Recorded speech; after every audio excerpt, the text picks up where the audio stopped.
Welcome to the deep dive. Today we're taking a closer look at urology. Right. Think of this as our journey into the urinary system, which everyone has, and also the details of the male reproductive system. Mm-hmm. We've gone through the sources to pull out the really key information, aiming for a clear, solid understanding for you. Exactly. We're trying to get beyond just the surface level. We'll look at the anatomy, common problems, how doctors figure them out and treat them, and also prevention, So yeah, connecting the dots to make it all make sense. hopefully in a way that sticks with you. Okay, let's kick things off with the basics, the anatomy. Starting with the urinary system, same for everyone. We have the kidneys. Yeah, the kidneys, they're not just sitting there. They're working hard, filtering your blood, pulling out waste, and making urine. Super efficient filters. Absolutely. Yeah. And then that urine needs to go somewhere. It travels down tubes called ureters, Like dedicated pipelines. pretty much. One from each kidney leading down to the bladder. And the bladder, that's the holding area, isn't it? It can stretch quite a bit. It's a remarkable storage organ, yeah. Holds urine till you're ready. Then the final step is the urethra. Right, the exit tube. The channel urine takes to leave the body. Yeah. So that's the urinary side, fairly straightforward. Okay.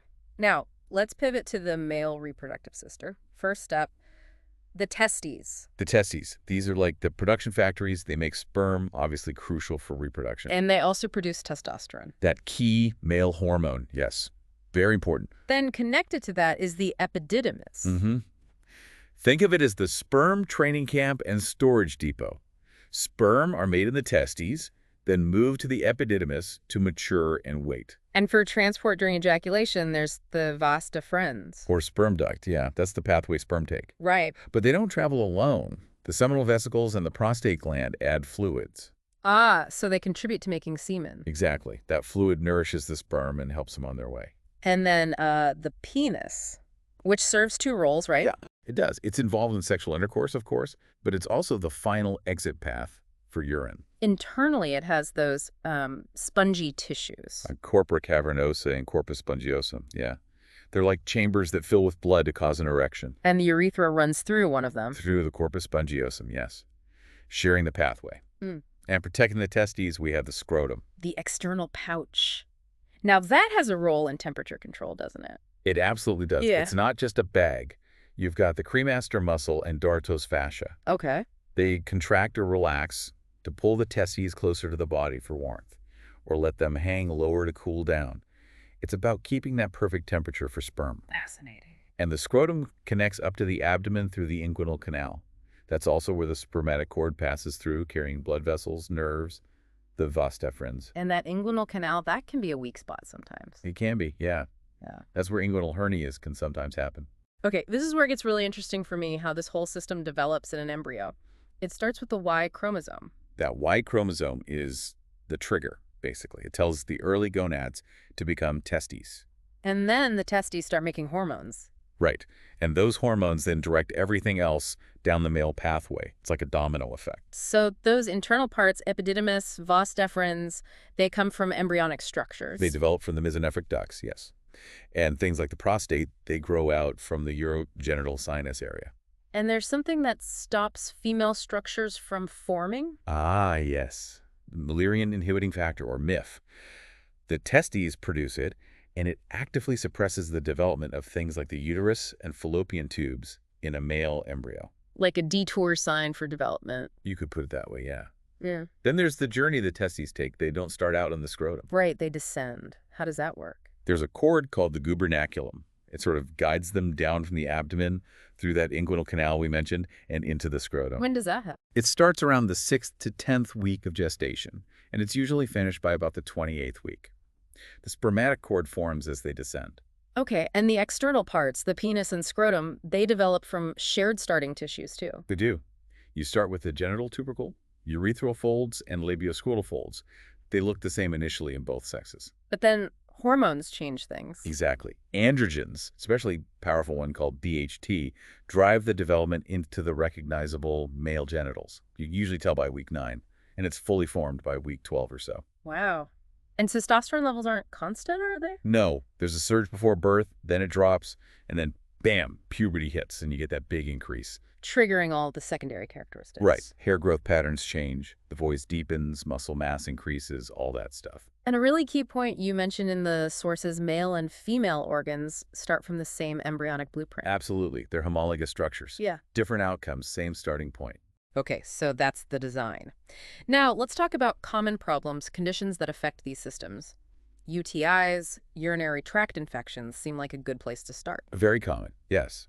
Infections anywhere along the urinary tract, you often get that burning feeling during urination, needing to go frequently, maybe cloudy urine, some discomfort. More common in women, but men get them too. Definitely, men can get them. Treatment is typically antibiotics and drinking lots of water. Okay. Then there are kidney stones. I hear these are incredibly painful. These certainly can be. Really severe flank pain is classic, sometimes wrapping around to the groin. Ouch. Yeah. You might also see blood in the urine, feel nauseous, maybe vomit. Diagnosis involves imaging, CT scans, ultrasound, and urine tests. And treatment? Depends on the size. Small ones might pass with medication and fluids. Bigger ones might need shockwave therapy, ESWL, or procedures like ureteroscopy to go up and get them, or even surgery sometimes. Another one affecting older men is BPH, benign prostatic hyperplasia. Right, this is the prostate gland getting bigger, but it's not cancer. It's benign. But it causes urinary issues. It can, yeah. Difficulty starting, a weak stream, feeling like you haven't fully emptied the bladder. And how is that managed? Medications can help relax the prostate muscle or shrink the gland. There are also minimally invasive procedures like TARP or laser treatments to remove some of the excess tissue. Then the more serious one, prostate cancer. Very common, especially in men over 50. A major challenge is that early on, it often has no symptoms at all. So screening is important. Crucial. Later symptoms can include urinary problems, blood in urine, or even bone pain if it spreads. Screening usually involves the PSA blood test and a digital rectal exam, the DRE. And treatments vary a lot. They do, based on how aggressive it is, the stage. Options range from just keeping a close eye on it, active surveillance for slow-growing cancers, all the way to surgery, radiation, or hormone therapy for more advanced cases. Okay, what about erectile dysfunction, ED? Yeah, ED. That's the ongoing inability to get or keep an erection firm enough for sex. Lots of potential causes. Like what? Could be blood vessel issues, diabetes is a big one, psychological factors, stress, anxiety, even side effects from some medications. Are there effective treatments? Oh, yes.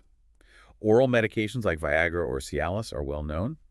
There are also vacuum devices, penile implants for more severe cases, and sometimes therapy if it's psychological. And male infertility, that falls under urology too. It does. Often it's related to sperm problems, low count, poor movement, or maybe anatomical blockages. How do you diagnose that? Semen analysis is key. Hormone tests, sometimes imaging. Treatment depends on the cause, lifestyle changes, meds, maybe surgery like fixing a varicocele, or assisted reproduction techniques. And we should probably mention conditions involving the tests themselves. Good point. Testicular cancer, most common cancer in young men, 15 to 35, but thankfully very treatable, especially if caught early. Right. Then there's testicular torsion. That's a real emergency. The spermatic cord twists, cuts off blood flow, needs surgery, ASAP. Okay. And epididymitis, that's inflammation or infection of the epididymis, causing pain and swelling down there. Right. And lastly, incontinence and overactive bladder, not just an older person's issue. Not at all, though it is more common with age. Incontinence is losing bladder control accidentally. Overactive bladder is that frequent, urgent need to go. Causes. Can be aging, effects of childbirth in women, nerve damage, other medical conditions, lots of things. And treatments exist. Yes. Pelvic floor exercises are often a first step. Medications can help calm the bladder. There's Botox injections for the bladder muscle and surgical options like slings or even bladder augmentation in some cases. So quite a range of issues. What tools do urologists use to figure out what's going on? They have a good toolkit. Basic but essential is urinalysis, checking the urine for infection, blood, other clues. Urine cultures too. Okay. Imaging is huge. Ultrasound, CT scans give detailed pictures of the kidneys, bladder, prostate. Right. There's cystoscopy, using a tiny camera on a thin tube to look directly inside the bladder and urethra. Yeah, seeing it directly. Exactly. Urodynamic testing measures how well the bladder stores and empties urine. And blood tests are important too, checking PSA for the prostate, kidney function tests, hormone levels sometimes. And when does surgery become the necessary step? Usually when other treatments haven't worked, or if it's something like cancer that needs direct removal or a major blockage or fixing a structural problem. What are some common urological surgeries? Things like cystectomy, removing the bladder, nephrectomy, removing a kidney, prostatectomy, removing the prostate, Hmm. placing ureteral stents to keep ureters open, penile implants for severe ED, and increasingly, we're seeing minimally invasive approaches. Like robotic surgery. Exactly. Using systems like the Da Vinci robot allows for really precise movements, smaller incisions, often leading to quicker recovery for the patient. Makes sense. Okay, let's switch gears to prevention. What can people do? This is key. Simple things first. Hydration. Drinking enough water is huge for helping prevent kidney stones and UTIs. Just plain water. Mostly, yeah. Good fluid intake. Safe sex practices are also vital to cut down the risk of STIs, which can cause urological problems down the line. Regular checkups are important, especially for men over 50, getting screened for prostate issues. Early detection makes a big difference. And general health stuff. Absolutely. A healthy diet, regular exercise, they're good for your heart, and what's good for your heart is often good for your blood vessels everywhere, including those involved in urinary and sexual function. Right, it's all connected. Finally, you mentioned the sources touch on chromosomal abnormalities. Just briefly, yeah. It highlights how variations during fertilization can affect how the male reproductive system develops. So the typical male is XY. Correct.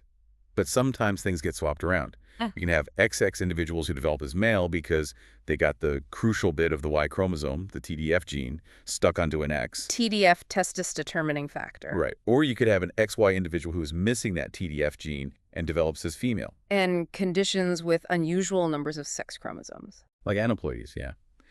Turner syndrome, which is XO, just one X. Klinefelter syndrome, XXY. There's also XYY and rarer ones like XXYY. And these all highlight the importance of that Y chromosome and the TDF gene. Exactly. It really drives home how critical that genetic signal is for determining sex and guiding development along the male pathway. So wrapping this up, it's clear urology is a really broad field. It covers fundamental things like urination, but also the complexities of reproduction. It really is.